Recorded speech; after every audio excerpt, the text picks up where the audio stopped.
افتخار صاحب ہمارے ساتھ، اور وہ ہمیں یہ بتا رہے تھے کہ معاملات اس طرح بگاڑ کی طرف جائیں گے. ان کا تجزیہ سلسلے میں یہی ہے، معاملہ بگڑے گا سیاسی طور پر بھی، معاملہ بگڑے گا اداروں کے درمیان بھی.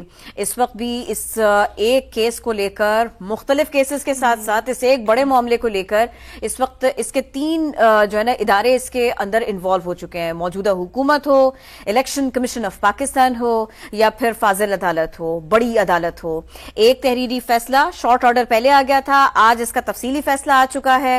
اس کو اردو میں بھی اس کا ترجمہ کیا جائے اور اس کو ویب سائٹ پر بھی ڈالا جائے، یہ بھی کہہ دیا گیا ہے. سپریم کورٹ کے باہر سے ہمیں جوائن کیا تھا سما کے رپورٹر سہیل رشید نے، انہوں نے ہمیں اس سلسلے میں بتایا. ہمارے تجزیہ کار بھی اس کی روشنی میں ان معاملات کو کیسے دیکھتے ہیں اس کے اوپر تجزیہ کر رہے تھے.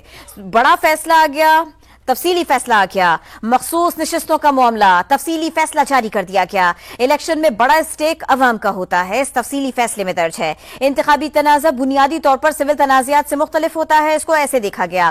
70 صفحات پر مشتمل ہے یہ تفصیلی فیصلہ جسے جسٹس منصور علی شاہ نے تحریر کیا. پی ٹی آئی کے مطابق ووٹرز نے ان کے امیدوار ہونے کی وجہ سے ووٹ دیا.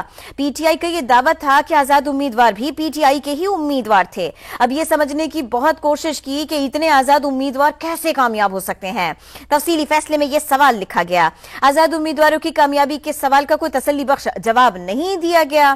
تفصیلی فیصلے میں 8 ججز کا 2 ججز کے اختلافی نوٹ پر تحفظات کا بھی اظہار. آپ کو بتا دیں 8 ججز کا ایک فیصلہ اور اس کے ساتھ ساتھ 2 ججز کے اختلافی نوٹ، یہ بھی ساری کی ساری سماعت میں سامنے آئے. جسٹس امین اور جسٹس نعیم افغان نے اکثریتی فیصلے کو آئین سے متصادم قرار دیا. یہ ان نوٹس کے بارے میں ہے. جس انداز میں 2 ججز نے اکثریتی فیصلے پر اختلاف کیا وہ مناسب نہیں، فیصلے میں یہ درج ہے. سپریم کورٹ نے فیصلے میں پی ٹی آئی کو ریلیف دینے پر وضاحت بھی کر دی. اس معاملے کے اوپر سیاسی ری ایکشن آیا تھا، سیاسی رد عمل آیا تھا، اس نقطے کے اوپر آیا تھا. پی ٹی آئی کے کیس میں فریق بننے کی درخواست ہمارے سامنے موجود تھی. عمومی طور پر فریق بننے کی درخواست پر پہلے فیصلہ کیا جاتا ہے. سپریم کورٹ کا مخصوص نشستوں سے متعلق اکثریتی فیصلہ اردو میں بھی جاری کرنے کا حکم. اردو ترجمہ ریکارڈ کا حصہ بنایا جائے، ویب سائٹ پر بھی اپلوڈ کیا جائے. عدالت نے اپنے حکم میں یہ بھی کہا ہے، 70 صفحات میں یہ بھی ہے، متعدد مقدمات میں کہہ چکے ہیں کہ مکمل انصاف کرتے ہوئے عدالت کسی تکنیکی اصول کی پابند نہیں. عدالت کا الیکشن کمیشن کے رویے پر بھی حیرانی کا اظہار. الیکشن کمیشن آف پاکستان بنیادی فریق کے طور پر کیس لڑتا رہا. الیکشن کمیشن کا بنیادی کام صاف شفاف انتخابات کرانا ہے.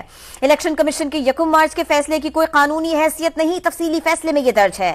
الیکشن کمیشن آف پاکستان کا 1 مارچ کا فیصلہ آئین سے متصادم مانا گیا.